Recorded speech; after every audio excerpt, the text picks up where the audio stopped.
अहमदनगर जिल्हा परिषदेमधील पाणीपुरवठा विभागाच्या कार्यकारी अभियंत्याचं कार्यालय फोडलं। सामाजिक कार्यकर्ते प्रकाश पोटे यांच्याकडून कार्यालयाची तोडफोड, जलजीवन मिशनच्या कामात भ्रष्टाचार झाल्याचा आरोप करत चौकशीची मागणी।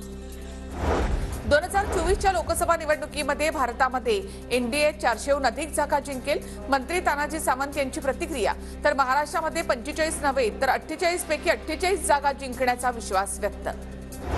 मोठी ऑफर आली तरी हुरळून जाणार नाही, केंद्रीय मंत्र्यांना भेटून काम करून घ्या, मध्यस्थांकडून निरोप। राजू शेट्टी यांचा मोठा गौप्यस्फोट। प्रकाश आंबेडकर यांना इंडिया आघाडीमध्ये यायचं असल्यास त्यांनी मल्लिकार्जुन खरगेंना भेटावं किंवा पत्र लिहावं। प्रकाश आंबेडकरांच्या इंडिया आघाडीतील सहभागाच्या चर्चांवर पृथ्वीराज चव्हाण यांची प्रतिक्रिया। राणा दाम्पत्यांना मुंबई उच्च न्यायालयाचा मोठा दिलासा। मातोश्री बाहेरील हनुमान चालीसा पठण प्रकरणी मुंबई सत्र न्यायालयाने दिलेल्या कारवाईच्या आदेशाला हायकोर्टाकडून तुर्तास स्थगिती। 21 फेब्रुवारीला पुढील सुनावणी। छत्रपती शिवरायांना राज्याभिषेक नाकारला गेला तेव्हा शंकराचार्य कुठे होते? शंकराचार्य यांच्या भूमिकेवर मनसेचे नेते प्रकाश महाजन यांचा सवाल। आगामी लोकसभा निवडणुकीसाठी शरद पवार फुंकणार रणशिंग। राज्यातील महत्त्वाच्या लोकसभा मतदारसंघांमध्ये शरद पवार गटाचे मेळावे होणार। एका आठवड्यामध्ये 2 मतदारसंघांचा आढावा घेतला जाईल। पंतप्रधान नरेंद्र मोदी आणि शरद पवार उद्या सोलापूरच्या दौऱ्यावर। मोदींच्या हस्ते 15,000 घरांचं चावी वाटप होणार, तर शरद पवारांचा पंढरपूर आणि मंगळवेढ्यामध्ये बैठका आणि मेळाव्यांचं आयोजन। वंचित बहुजन आघाडीबाबत शरद पवार आणि उद्धव ठाकरे यांच्यासोबत चर्चा सुरू। 15 दिवसांमध्ये लोकसभा निवडणुकीच्या जागा वाटपाचा निर्णय होईल, नाना पटोले यांची माहिती।